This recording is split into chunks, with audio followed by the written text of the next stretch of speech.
Hello everyone, मैं हूं कामरान चौधरी और आप देख रहे हैं केमिस्ट्री विद कामरान। हमने आप लोगों की क्लास 10 का chapter number 11 organic chemistry start किया हुआ है। लास्ट लेक्चर में हमने इस चैप्टर का इंट्रोडक्शन देखा था और ऑर्गेनिक कंपाउंड्स को देखा था हमने, ठीक है, कि ऑर्गेनिक कंपाउंड्स क्या होते हैं, इनऑर्गेनिक कंपाउंड्स क्या होते हैं और ऑर्गेनिक केमिस्ट्री की डेफिनेशन को देखा था। उसी लेक्चर में मैंने आपको एंड पर बताया था कि ऑर्गेनिक कंपाउंड्स को हम कुछ फार्मूलाज से रिप्रेजेंट कर सकते हैं, ठीक है।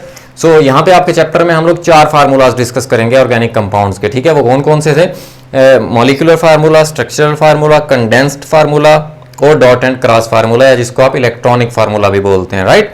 बट इन फार्मूलाज के ऊपर जाने से पहले आपको कार्बन के बारे में थोड़ा सा पता होना चाहिए। सो हम कार्बन को देख लेते हैं। अब देखें, जैसे कार्बन है उसका एटॉमिक नंबर 6 होता है और एटॉमिक मास कितना होता है? 12 होता है, राइट। इसके पास प्रोटॉन्स कितने होते हैं? 6 प्रोटॉन्स होते हैं। इलेक्ट्रॉन्स कितने होते हैं? 6 होते हैं। और न्यूट्रॉन्स 6 होते हैं। इन चीज़ों का आपको आइडिया होगा। अगर आप इसकी इलेक्ट्रॉनिक कॉन्फ़िगरेशन देखें, ठीक है, सो वो क्या होती है कि पहले शेल में 2 इलेक्ट्रॉन्स होते हैं और सेकंड शेल में 4 इलेक्ट्रॉन्स होते हैं कार्बन के, राइट। पहले शेल को आप के शेल बोलते हैं और सेकंड शेल को आप एल शेल बोलते हैं, ठीक है। अब क्योंकि इसके वैलेंस शेल में 4 इलेक्ट्रॉन होते हैं, सो इसी वजह से आप कार्बन को क्या बोलते हैं? टेट्रावेलेंट भी बोलते हैं। टेट्रा का मतलब होता है 4, ठीक है। टेट्रावेलेंट क्यों बोलते हैं? क्योंकि इसके वैलेंस शेल में 4 इलेक्ट्रॉन्स होते हैं। अब जो कार्बन होता है वो आयनिक बॉन्ड नहीं बनाता। अब जिसके वैलेंस शेल में 5, 6 या 7 इलेक्ट्रॉन्स होंगे वो 1, 2 या 3 इलेक्ट्रॉन इजीली ले सकता है, ठीक है, जो कि नॉन मेटल की कैरेक्टरिस्टिक होती है इलेक्ट्रॉन को गेन करना, ठीक है। और जिस एलिमेंट के वैलेंस शेल में 1 या 2 इलेक्ट्रॉन या 3 इलेक्ट्रॉन्स होते हैं तो वो अपने 1, 2 या 3 इलेक्ट्रॉन लूज कर देता है, ठीक है, कैटाइन बना देता है, जो कि मेटल्स की प्रॉपर्टी होती है, ठीक है, इलेक्ट्रोपॉजिटिव कैरेक्टर जिसको आप बोलते हो। अब कार्बन के केस में इसके वैलेंस शेल में 4 इलेक्ट्रॉन होते हैं, राइट। अब ये क्या करता है? ना ही ये 4 इलेक्ट्रॉन गेन कर सकता है, ना ही ये 4 इलेक्ट्रॉन लूज कर सकता है, राइट। तो ये आयन तो बनाता नहीं है, ठीक है। जब आयन नहीं बनाएगा तो ये इसका जो कंपाउंड होगा वो भी आयनिक नहीं होगा, ठीक है। सो ये क्या करता है? ये दरमियान का रास्ता लेता है कि ये इलेक्ट्रॉन्स को शेयर कर लेता है, जिसको आप कोवेलेंट बॉन्ड बोलते हैं, ठीक है। कि कोवेलेंट बॉन्ड को आप कैसे डिफाइन करते हैं कि it is a bond that forms by the sharing of electrons, ठीक है। इसी वजह से कार्बन जो है ये दूसरे एटम्स के साथ क्या करता है? इलेक्ट्रॉन्स को शेयर करता है, ना कि ये इलेक्ट्रॉन डोनेट करता है, ना ही ये गेन करता है, राइट। ये चीज आपको पता चल गई अब, ठीक है। अब ये चीज मैं आपको बता क्यों रहा हूं? ये चीज मैं इसलिए बता रहा हूं क्योंकि हम जो ये ऑर्गेनिक कंपाउंड्स के फार्मूले डिस्कस करने लगे हैं, ठीक है, ये सारे के सारे क्या हैं? ये इन कंपाउंड्स में कोवेलेंट बॉन्ड है, ठीक है, कोवेलेंट बॉन्डेड कंपाउंड्स है। क्यों? क्योंकि इनमें कार्बन, ऑब्वियस सी बात है, कार्बन एक इसेंशियल एलिमेंट है, जरूरी एलिमेंट है ऑर्गेनिक कंपाउंड में, ठीक है। सो आप जितने भी बॉन्ड्स देखेंगे कार्बन के साथ डिफरेंट एलिमेंट्स के, वो सारे के सारे क्या होंगे? कोवेलेंट बॉन्ड्स होंगे, राइट। सो इस वजह से मैंने आपको ये चीजें बता दी। अब हम डिस्कस कर लेते हैं पहला फार्मूला, जिसका नाम है मॉलिक्यूलर फार्मूला, राइट। इसका थोड़ा सा आपको आइडिया है, ऑलरेडी आप क्लास 9 में पढ़ चुके हैं कि मॉलिक्यूलर फार्मूला क्या होता है, जब आपने चैप्टर नंबर 1 में इंपेरिकल फार्मूला और मॉलिक्यूलर फार्मूला के दरमियान डिफरेंस देखा था, राइट। सो यहाँ पर भी हम जरा इसको डिटेल में देख लेते हैं कि मॉलिक्यूलर फार्मूला होता क्या है। तो इसको हम कैसे डिफाइन करते हैं कि molecular formula is a formula that represent the actual number of atoms in a molecule of an organic compound। के ऑर्गेनिक कंपाउंड के मॉलिक्यूल में एक्चुअल नंबर ऑफ एटम को रिप्रेजेंट करता है मॉलिक्यूलर फार्मूला, राइट। अब जैसे आपके पास एक फार्मूला मैं राइट करता हूं CH4, ठीक है, ये क्या है? मीथेन का फार्मूला है, राइट। अब देखें, कोई भी जो आपको मॉलिक्यूलर फार्मूला नजर आता है, ठीक है, उससे आपको 2 इंफॉर्मेशंस मिलती हैं। वो इंफॉर्मेशंस क्या क्या हैं? पहली चीज आपको पता लग जाते हैं total number of atoms of different elements. ठीक है, डिफरेंट एलिमेंट्स के कितने कितने एटम्स मौजूद हैं एक मॉलिक्यूलर फार्मूले में, एक कंपाउंड के अंदर। ठीक है, इसी तरह जो दूसरी चीज आपको पता लगती है वो आपको पता लग जाते हैं एलिमेंट्स के, एक फार्मूला आपके सामने राइट हुआ है। ठीक है, उस फार्मूले को देखकर आपको पता लग जाते हैं कि कौन कौन से एलिमेंट्स शामिल हैं इस फार्मूले के अंदर। फॉर एग्जांपल, अब जैसे ये मीथेन का फार्मूला है CH4। ठीक है, अब आपको नजर आ रहा है इसमें दो एलिमेंट्स हैं, कार्बन और हाइड्रोजन। ठीक है, और आपको नजर आ रहा है हर एलिमेंट के एटम्स आपको नजर आ रहे हैं कि कार्बन का सिर्फ एक ही एटम है और हाइड्रोजन के यहां पर 4 एटम्स हैं। इसी तरह मैं एक और एग्जांपल अगर लिखूं तो ये C4H10, जिसको आप क्या बोलते हैं, ब्यूटेन। अब ये ब्यूटेन का फार्मूला है, इसमें आपको नजर आ रहा है कि दो एलिमेंट्स हैं, कार्बन और हाइड्रोजन, और नंबर ऑफ एटम्स कार्बन के 4 हैं और नंबर ऑफ एटम्स हाइड्रोजन के कितने हैं, 10 हैं। राइट, सो ये इंफॉर्मेशन आपको एक मॉलिक्यूलर फार्मूले से मिल जाती है और इस तरह से हम मॉलिक्यूलर फार्मूले को राइट करते हैं। ठीक है, अब हम देख लेते हैं ऑर्गेनिक कंपाउंड का दूसरा फार्मूला कि ऑर्गेनिक कंपाउंड को आप और किस फार्मूले से रिप्रेजेंट कर सकते हैं, वो है स्ट्रक्चरल फार्मूला। ठीक है, अब स्ट्रक्चरल फार्मूला क्या होता है, इसकी हम डेफिनेशन देख लेते हैं। अब स्ट्रक्चरल फार्मूला क्या रिप्रेजेंट करता है, it represent the exact arrangement of different atoms of various elements in a molecule of an organic compound। ठीक है, बेसिकली देखें ये जो स्ट्रक्चरल फार्मूला है ये रिप्रेजेंट करता है ऑर्गेनिक कंपाउंड के दरमियान बॉन्डिंग को। ठीक है, कि बॉन्ड किस एटम का किस एटम के साथ और कौन सा बॉन्ड बना हुआ है। ठीक है, सो ये रिप्रेजेंट करता है स्ट्रक्चरल फार्मूला। राइट, जहां पे आप दो एटम्स के दरमियान सिंगल लाइन देखेंगे, एक लाइन देखेंगे। ठीक है, तो वो रिप्रेजेंट कर रहा होगा सिंगल कोवेलेंट बॉन्ड को, वो लाइन बेसिकली रिप्रेजेंट कर रही होगी सिंगल कोवेलेंट बॉन्ड को। ठीक है, इसी तरह अगर आप दो एटम्स के दरमियान दो लाइंस, डबल लाइंस देखेंगे, जैसे सिंगल लाइन इस तरह हो गई, इसी तरह डबल लाइन इस तरह की अगर दो एटम्स के दरमियान लाइंस देखेंगे आप, सो वो रिप्रेजेंट कर रहा होगा डबल कोवेलेंट बॉन्ड को। ठीक है, इसी तरह अगर 3 लाइंस आपको नजर आएंगी दो एटम्स के दरमियान इस तरह से। ठीक है, सो वो लाइंस रिप्रेजेंट कर रही होंगी ट्रिपल कोवेलेंट बॉन्ड को। ठीक है, अब ये जो single, double and triple covalent bond हैं, इसका आपको थोड़ा सा आइडिया होगा chapter number 4 structure of molecule class 9 में। ठीक है, आप लोगों ने ये थोड़ी सी बॉन्डिंग के बारे में तो पढ़ा ही हुआ है। ठीक है, आयनिक बॉन्ड और कोवेलेंट बॉन्ड के बारे में, और उसकी टाइप्स कोवेलेंट बॉन्ड की भी आपने पढ़ी हुई है। बट ये जो स्ट्रक्चरल फार्मूला है ये थोड़ा सा आप लोगों के लिए नया है। ठीक है, अब इसको मैं थोड़ा सा एक्सप्लेन करता हूं डिटेल में। स्ट्रक्चरल फार्मूला की डेफिनेशन आपने देख ली, राइट। इसी तरह अगर आप इसकी एग्जांपल देखें, हम वही एग्जांपल लेकर चलते हैं। सपोज यू हैव ब्यूटेन, क्या फार्मूला है ब्यूटेन का, C4H10। ठीक है, अच्छा ये जो आप देख रहे हैं ना ब्यूटेन, ठीक है, ये मैं ज़्यादा डिटेल में जाना नहीं चाह रहा इसकी आगे, क्योंकि हम ये लेक्चर जो है वो बड़ा डिटेल से पढ़ेंगे। ये जो ब्यूटेन है इसका आपको ये जो एन नज़र आ रहा है, ठीक है, ये रिप्रेजेंट करता है अल्केन को। थोड़ा सा मैं आपको इसके बारे में आइडिया दे देता हूँ। ये अब अल्केन क्या है? अल्केन बेसिकली एक ऑर्गेनिक कंपाउंड की फैमिली है, ठीक है। जैसे हमने ऑर्गेनिक कंपाउंड्स को आपने पढ़ा है कि millions of organic compounds vital force theory के रिजेक्ट होने के बाद सिंथेसाइज हो गए, ठीक है। सो उनको हमने क्लासिफाई किया हुआ है in different families, right.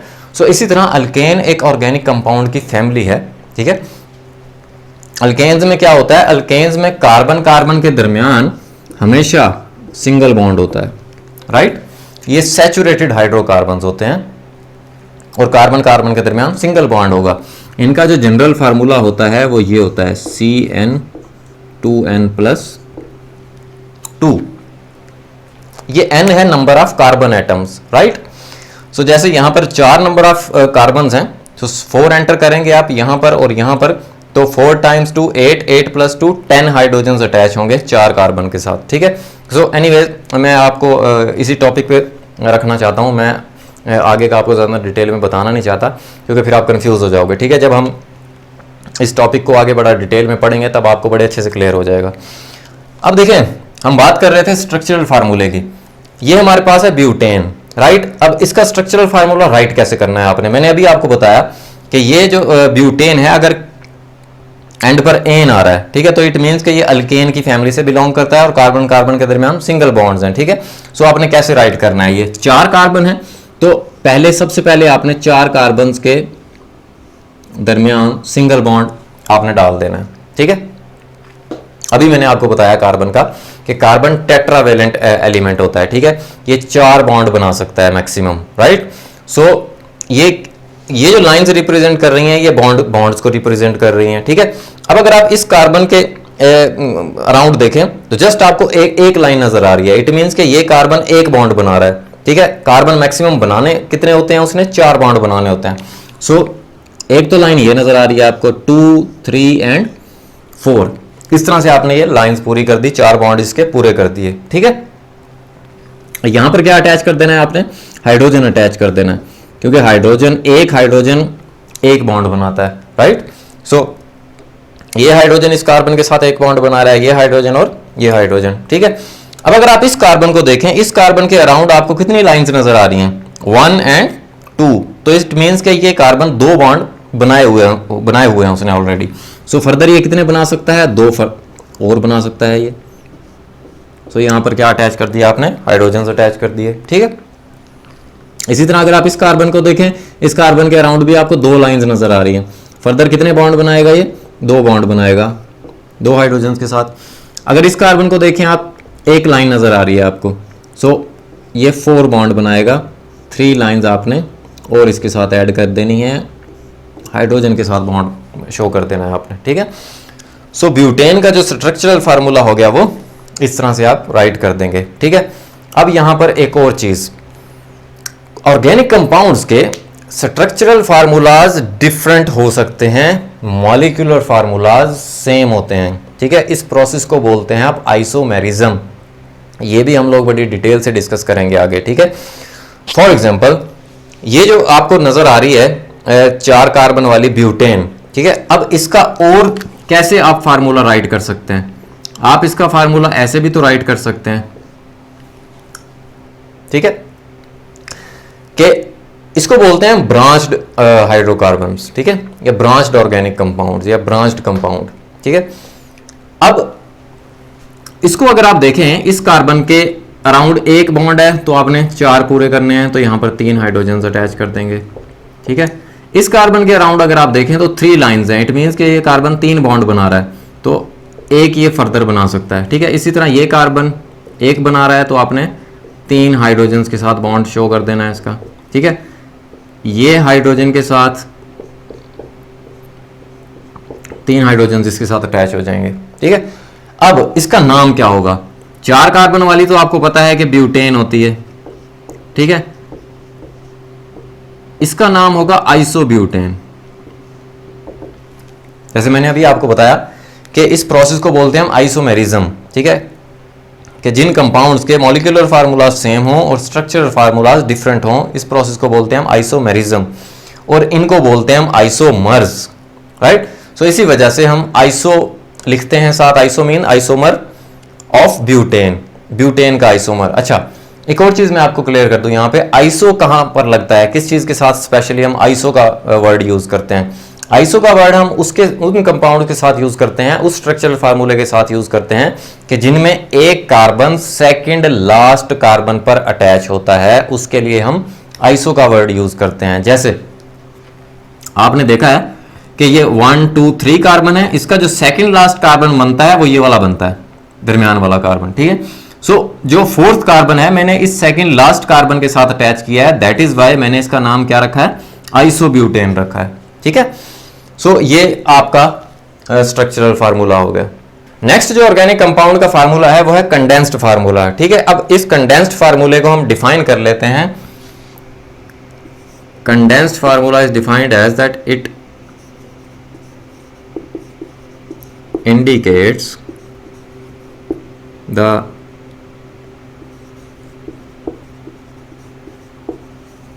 group of atoms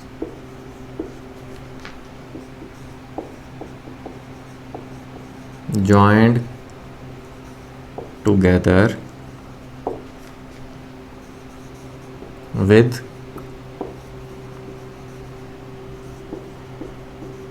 each carbon atom, ठीक है।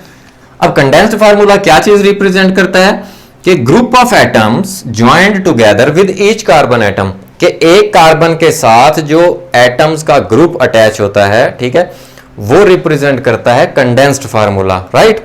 अब कंडेंस्ड फार्मूला राइट करना बहुत ही आसान है अगर आपको स्ट्रक्चरल फार्मूला राइट करना आ गया है, ठीक है।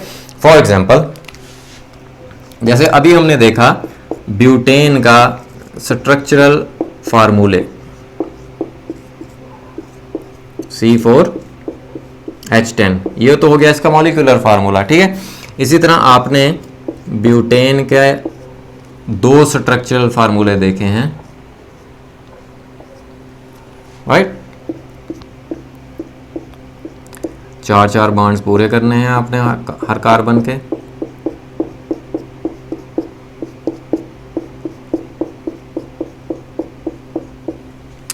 इसी तरह इस कार्बन के 4 बॉन्ड, इस कार्बन के 4 बॉन्ड,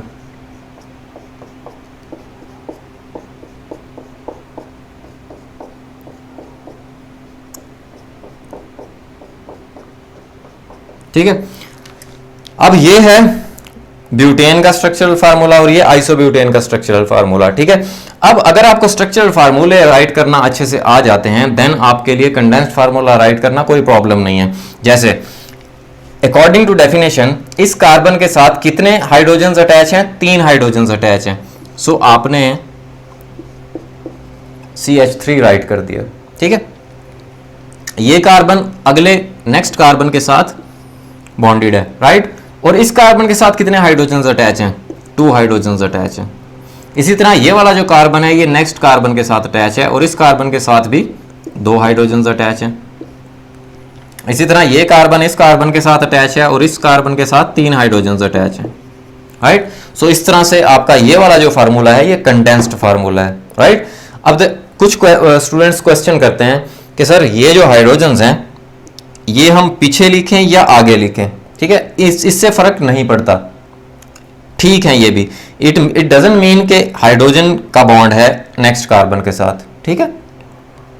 ये जो बॉन्ड रिप्रेजेंट हो रहा है ये इसी कार्बन का नेक्स्ट कार्बन के साथ बॉन्ड रिप्रेजेंट कर रहे हैं आप, ठीक है। सो इस तरह भी आप राइट कर सकते हैं। इसी तरह ये जो आइसोब्यूटेन है इसका कंडेंस्ड फार्मूला कैसे राइट करेंगे, सेम टू सेम आपने उसी तरह कार्बन्स बना लेने, ठीक है। अब इस कार्बन के साथ कितने हाइड्रोजन्स अटैच हैं, यहां पर आपको नजर आ रहा है 3 हाइड्रोजन्स अटैच हैं। इस कार्बन के साथ कितने हाइड्रोजन्स अटैच हैं, 1 हाइड्रोजन अटैच है। इस कार्बन के साथ 3 हाइड्रोजन्स अटैच हैं और इस कार्बन के साथ भी 3 हाइड्रोजन्स अटैच हैं, राइट। सो इस तरह से आप किसी भी ऑर्गेनिक कंपाउंड का कंडेंस्ड फार्मूला राइट कर सकते हैं। कंडेंस्ड फार्मूला रिप्रेजेंट करता है अकॉर्डिंग टू डेफिनेशन कि हर कार्बन के साथ कितने कितने एटम्स अटैच हैं, ठीक है। एटम्स के ग्रुप जो अटैच होते हैं वो बेसिकली हम रिप्रेजेंट कर रहे होते हैं कंडेंस्ड फार्मूले में। नेक्स्ट जो फार्मूला है ऑर्गेनिक कंपाउंड का वो है डॉट एंड क्रॉस फार्मूला या इलेक्ट्रॉनिक फार्मूला, राइट।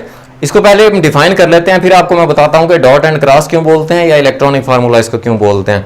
अब ये फार्मूला रिप्रेजेंट करता है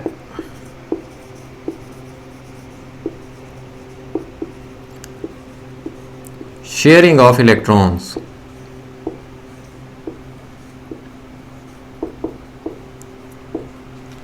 in a molecule between different atoms। ठीक है, एक मॉलिक्यूल एक ऑर्गेनिक कंपाउंड में मौजूद डिफरेंट एटम्स के दरमियान इलेक्ट्रॉन की शेयरिंग को आप रिप्रेजेंट करते हैं डॉट एंड क्रॉस फार्मूले से, या जिसको आप इलेक्ट्रॉनिक फार्मूला भी बोलते हैं। पहले का आंसर आपको मिल गया कि इसको इलेक्ट्रॉनिक फार्मूला क्यों बोलते हैं, क्यों, क्योंकि ये शेयरिंग ऑफ इलेक्ट्रॉन्स को रिप्रेजेंट कर रहा है। ठीक है, तो इलेक्ट्रॉनिक इलेक्ट्रॉन्स से वर्ड निकला हुआ है। ठीक है, इस वजह से इसको इलेक्ट्रॉनिक फार्मूला भी बोलते हैं। अब डॉट एंड क्रॉस क्यों बोलते हैं? डॉट एंड क्रॉस हम इस फार्मूले को इसलिए बोलते हैं क्योंकि जब हम इलेक्ट्रॉन्स की शेयरिंग को रिप्रेजेंट कर रहे होते हैं तो एक एलिमेंट के हम इलेक्ट्रॉन्स को डॉट से रिप्रेजेंट करते हैं और दूसरे एलिमेंट के इलेक्ट्रॉन्स को हम क्रॉस से रिप्रेजेंट करते हैं, राइट। सो इस वजह से इस फार्मूले को हम डॉट एंड क्रॉस फार्मूला भी बोलते हैं। जैसे हम वही एग्जांपल लेकर चलते हैं ब्यूटेन की C4H10। ठीक है, अब इसमें आपको नजर आ रहा है 4 कार्बन है, 1 2 3 एंड 4। ठीक है, कार्बन टेट्रावेलेंट है, मींस कि इसके वैलेंस शेल में कितने इलेक्ट्रॉन्स हैं? 4 इलेक्ट्रॉन्स हैं। ठीक है, अब आपने अभी देखा कि यहां पर क्या अटैच होता है? हाइड्रोजन, 3 हाइड्रोजन अटैच होते हैं इस कार्बन के साथ, राइट। सो देखिए, कार्बन के इलेक्ट्रॉन्स को हम डॉट से अगर रिप्रेजेंट कर रहे हैं देन हाइड्रोजन के इलेक्ट्रॉन्स को हमें क्रॉस से रिप्रेजेंट करना पड़ेगा। ठीक है, इसी तरह ये वाला जो कार्बन है इसके इलेक्ट्रॉन्स को हम डॉट से रिप्रेजेंट कर लेते हैं। ठीक है, अब देखिए एक जो बॉन्ड होता है कार्बन का वो कार्बन और कार्बन के दरमियान होता है। ठीक है, अब आप दोनों कार्बन के इलेक्ट्रॉन्स को डॉट से रिप्रेजेंट नहीं कर सकते। ठीक है, आपने नहीं करना रिप्रेजेंट। सो एक कार्बन के हम जो 4th इलेक्ट्रॉन है, मींस के जो कार्बन कार्बन के दरमियान बॉन्ड है उसमें से हम एक के इलेक्ट्रॉन को हम क्रॉस से रिप्रेजेंट कर लेते हैं और दूसरे के इलेक्ट्रॉन को हम डॉट से रिप्रेजेंट कर लेते हैं, राइट। सो इसी तरह जो हाइड्रोजन अटैच होंगे इसके साथ 2 हाइड्रोजन अटैच होते हैं, सो उनके हम इलेक्ट्रॉन्स को हम क्रॉस से रिप्रेजेंट कर लेते हैं। बिल्कुल सिमिलर इसी तरह जो इसका जो 4th इलेक्ट्रॉन होगा जो कि इस कार्बन के साथ बॉन्डेड होता है उसको हम क्रॉस से रिप्रेजेंट कर लेते हैं और इस कार्बन के इलेक्ट्रॉन को हम डॉट से रिप्रेजेंट कर लेते हैं। इस कार्बन के साथ भी 2 हाइड्रोजन अटैच होते हैं,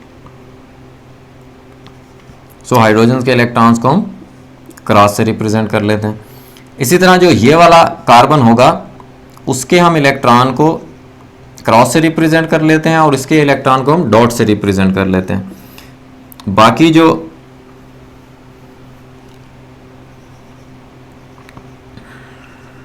इलेक्ट्रॉन्स होंगे हम वो हाइड्रोजन के इलेक्ट्रॉन्स क्रॉस से रिप्रेजेंट कर लेते हैं। ठीक है, सो इस तरह से आप एक ऑर्गेनिक कंपाउंड के फार्मूले को डॉट एंड क्रॉस से रिप्रेजेंट कर सकते हैं, राइट। कि डिफरेंट एटम्स के दरमियान जो इलेक्ट्रॉन्स होंगे, वैलेंस इलेक्ट्रॉन्स होंगे जो कि बॉन्डेड इलेक्ट्रॉन्स होंगे, बॉन्ड में हिस्सा ले रहे होंगे, उनको आपने डॉट एंड क्रॉस से रिप्रेजेंट कर देते हैं, जो कि आप ऐसे कर सकते हैं। होपफुली अब आपको इन चारों फार्मूलाज की बहुत अच्छे से समझ आ गई होगी। इन फार्मूलाज के बाद अब आपके चैप्टर में एक टेबल गिवन है 11.1 टेबल, ठीक है, जिसमें ऑर्गेनिक कंपाउंड्स के कुछ फार्मूलाज, बेसिकली पहले 10 ऑर्गेनिक कंपाउंड्स के नाम और उनके 3 फार्मूलाज गिवन हैं उस टेबल में। वो 3 फार्मूलाज कौन कौन से हैं? Molecular formula, condensed formula and structural formulas, right. उससे पहले मैं आपको अल्केन्स का थोड़ा सा इंट्रोडक्शन दे देता हूं कि अल्केन्स क्या होते हैं। अब जैसे मैंने अभी आपको बताया कि जो अल्केन होते हैं वो एक ऑर्गेनिक कंपाउंड की फैमिली है, ठीक है। ऑर्गेनिक कंपाउंड को जब हम क्लासिफाई करते हैं इन डिफरेंट फैमिलीज तो उनमें से ये एक फैमिली है अल्केन्स, राइट। अब ये अल्केन्स होते क्या हैं?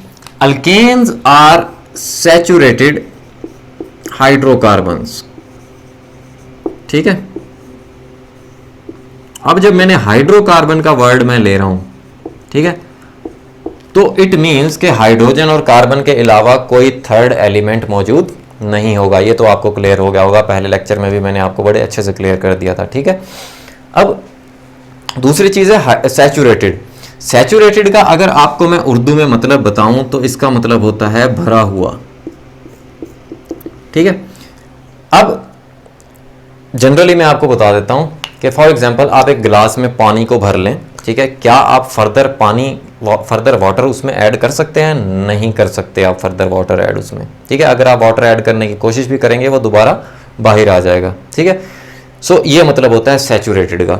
अब यहाँ पर सैचुरेटेड हाइड्रोकार्बन हम क्यों बोल रहे हैं? हम यहाँ पर सैचुरेटेड हाइड्रोकार्बन हम इसलिए बोल रहे हैं, जैसे अभी हमने ब्यूटेन की एग्जाम्पल देखी थी, ये चले मैं आपको सिंपल एग्जाम्पल देता हूँ मीथेन की, ठीक है। इसको अगर आप देखें सो इसमें कार्बन के 4 हाइड्रोजन्स से बॉन्ड होते हैं, ठीक है। और कार्बन आपको पता है मैक्सिमम 4 ही बॉन्ड बना सकता है, टेट्रावेलेंट होता है। अब क्या आप फर्दर कोई एलिमेंट इसमें ऐड कर सकते हैं? क्या फर्दर किसी भी एलिमेंट का कार्बन के साथ कोई बॉन्ड बना सकते हैं? नहीं बना सकते, राइट। सो इसी वजह से हम इन अल्केन्स को सैचुरेटेड हाइड्रोकार्बन्स बोलते हैं कि ऑलरेडी कार्बन की जो वैलेंसी होती है वो फिल्ड होती है, ठीक है। कार्बन फर्दर कोई बॉन्ड नहीं बना सकता। हाँ, एक ही शर्त पे बॉन्ड बना सकता है, जैसे मैंने अभी आपको पानी वाली एग्जांपल दी कि एक ही शर्त पे आप नया वाटर ऐड कर सकते हैं गिलास में, कि पहले वाला वाटर आपको फेंकना होगा, ठीक है। सो एक ही तरह से आप कोई फर्दर एलिमेंट ऐड कर सकते हैं इसमें कि जब पहले से मौजूद कोई एलिमेंट आपको निकालना होगा, ठीक है। अगर कोई एलिमेंट आप निकाल देंगे देन तो फर्दर आप कोई नया एलिमेंट ऐड कर सकते हैं, बट एक अल्केन में, इस तरह के हाइड्रोकार्बन में आप कोई फर्दर एलिमेंट ऐड नहीं कर सकते, राइट। सो इस वजह से हम अल्केन्स को सैचुरेटेड हाइड्रोकार्बन्स बोलते हैं। जो सेकंड पॉइंट है इसका वो है जनरल फार्मूला।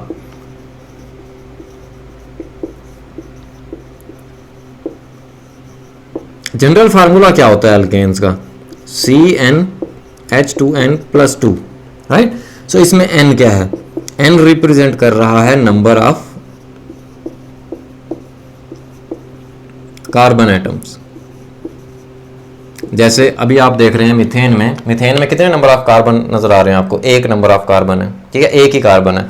सो जब आप इस फार्मूले में वैल्यू रखेंगे 1 n की जगह पे, सो हाइड्रोजन कितने होंगे फिर? 4, तो 4 हाइड्रोजन अटैच हैं, ठीक है। इसी तरह आपने ब्यूटेन की एग्जांपल देखी कि जब आप 4 n की वैल्यू 4 पुट करेंगे देन आपके पास हाइड्रोजन की जो वैल्यू आएगी वो 10 आएगी, ठीक है।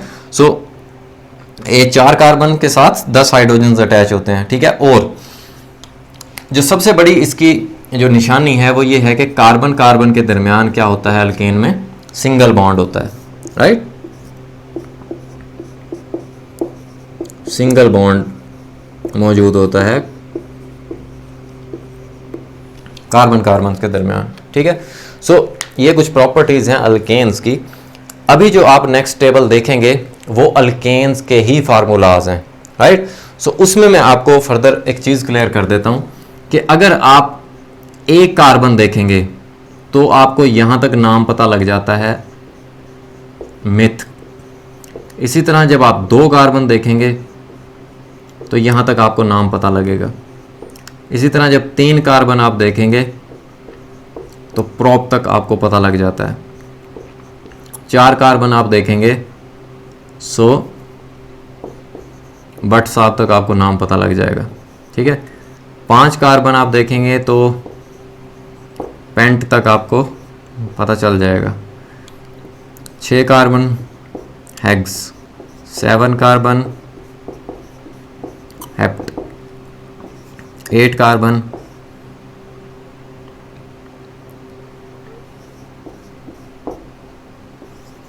नाइन कार्बन होंगे तो नन तक आपको नाम पता लग जाएगा।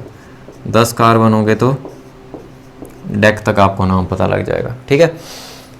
ये जो नाम है ना ये आपको पता लग जाएंगे नंबर ऑफ कार्बन्स देखकर, कि किसी भी फार्मूले में नंबर ऑफ कार्बन्स देखकर आपको इतना नाम पता लग जाएगा। जैसे मैं आपको एग्जांपल दूं कि 6 कार्बन, ठीक है, नंबर ऑफ कार्बन आपको देखकर पता लग गया कि यार ये हेक्स है, ठीक है। अब जो आगे वाला नाम है वो आपको पता लगेगा देखकर हाइड्रोजन्स, ठीक है। अब हाइड्रोजन्स इसमें है 14, इट मीन्स कि ये अल्केन का फार्मूला सेटिस्फाई कर रहा है। 6 टाइम 2 12 प्लस 2 इज 14, ठीक है। इट मीन्स कि ये अल्केन की फैमिली से है, तो एंड पर आप क्या लगा देंगे, एन लगा देंगे, हेक्सेन बन जाएगा ये, राइट। सो आपको जो टेबल गिवन है 11.1 टेबल, वो पहले 10 अल्केन्स की गिवन है, ठीक है। मीथेन की, ethane, propane, butane, pentane, hexane, heptane, octane, नोनेन और डिकेन, राइट। सो इन कंपाउंड्स के उस टेबल में आपको गिवन है molecular formulas, condensed formulas and structural formulas, ठीक है। तो होपफुली अब आपको वो टेबल भी बड़े अच्छे से क्लियर हो जाएगी, समझ आ जाएगी, ठीक है, अगर आपको इन चीज़ों की समझ आ गई है, राइट। सो अगर आपको वीडियो पसंद आई है देन चैनल को सब्सक्राइब करें, वीडियो को लाइक करें और शेयर करें। मैं हूं कामरान चौधरी और हम मिलेंगे नेक्स्ट वीडियो में। Thank you very much.